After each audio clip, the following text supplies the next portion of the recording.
राजनीति को अक्सर नारों, बहसों और शोर के बीच समझने की कोशिश की जाती है,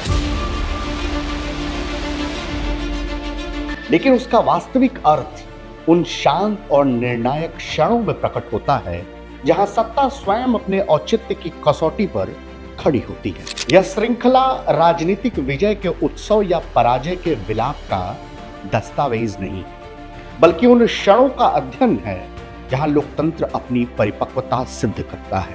यहां हम चुनावी आंकड़ों और तात्कालिक प्रतिक्रियाओं से आगे जाकर उन स्थितियों को समझने का प्रयास करेंगे जहां निर्णय केवल सत्ता के नहीं बल्कि संवैधानिक विवेक के होते हैं। इस यात्रा में राजनीतिक व्यक्तित्व ना तो प्रशंसा के पात्र के रूप में उपस्थित होंगे और ना ही आरोपों के कटघरे पे।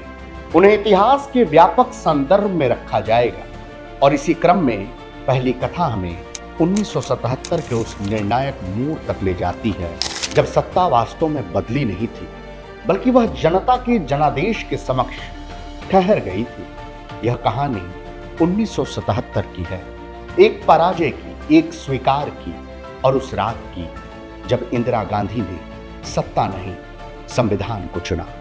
भारतीय राष्ट्रीय कांग्रेस, वह पार्टी जिसने देश को स्वतंत्रता दिलाई और आजादी के बाद लगातार 30 वर्षों तक सत्ता में रही, 1977 के आम चुनावों में उत्तर भारत में लगभग पूरी तरह समाप्त हो चुकी थी। जनता पार्टी और उसके सहयोगियों ने उत्तर भारत की सभी 345 सीटों पर विजय प्राप्त कर एक ऐतिहासिक राजनीतिक उलटफेर दर्ज किया।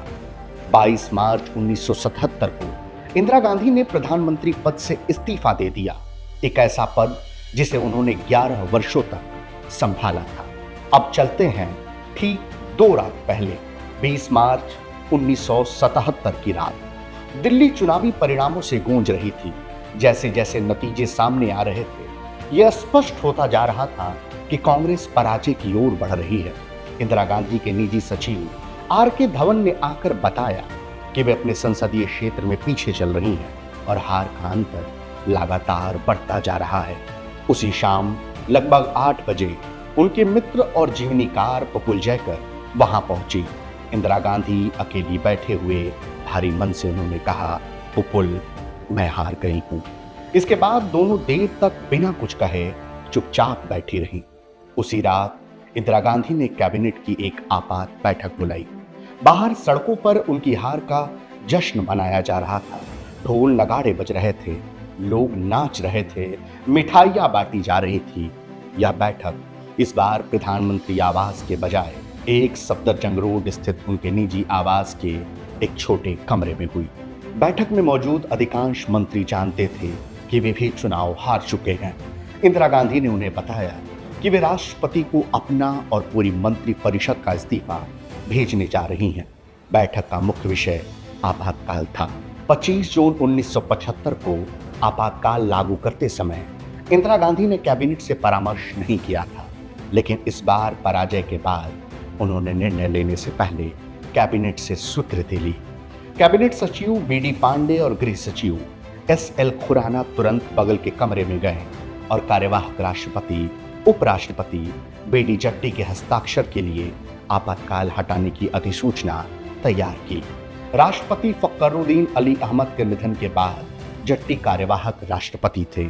उसी समय एक सफदरजंग रोड पर थकी हुई इंदिरा गांधी ने अपने बेटे राजीव और बहू सोनिया को बुलाया और उन्हें कुछ दिनों के लिए दोस्तों के यहाँ चले जाने को कहा, क्योंकि उन्हें उनकी सुरक्षा की चिंता थी। राजीव और सोनिया अपने सोते हुए बच्चे राहुल और प्रियंका को लेकर चले गए। छोटे बेटे संजय गांधी और उनकी पत्नी मेनका उस दिन अमेठी में थे और देर रात दिल्ली लौटे। बी.डी. पांडे ने गलियारे में संजय गांधी और इंदिरा गांधी को बात करते सुना। वे स्पष्ट रूप से व्यथित थे।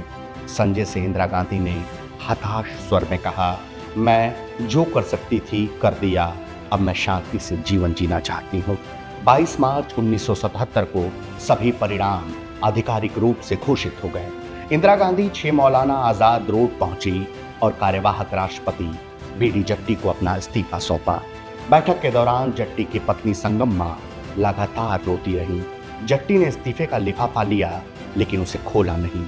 जब इंदिरा गांधी जाने के लिए उठी, तब उनके प्रधान सचिव पी.एन. धर ने कार्यवाहक राष्ट्रपति को याद दिलाया कि संवैधानिक रूप से प्रधानमंत्री से वैकल्पिक व्यवस्था बनने तक पद पर बने रहने का अनुरोध किया जाना चाहिए। औपचारिकता पूरी करने के बाद Indira Gandhi all India radio पर आई और देश से कहा, मेरे सहयोगी और मैं जनता के फैसले को पूरी विनम्रता के साथ स्वीकार करते हैं। 1977 की यह कथा सत्ता के आने जाने की कहानी पर नहीं है, बल्कि उस क्षण की स्मृति है जब लोकतंत्र ने स्वयं से प्रश्न किया और उत्तर भी दिया।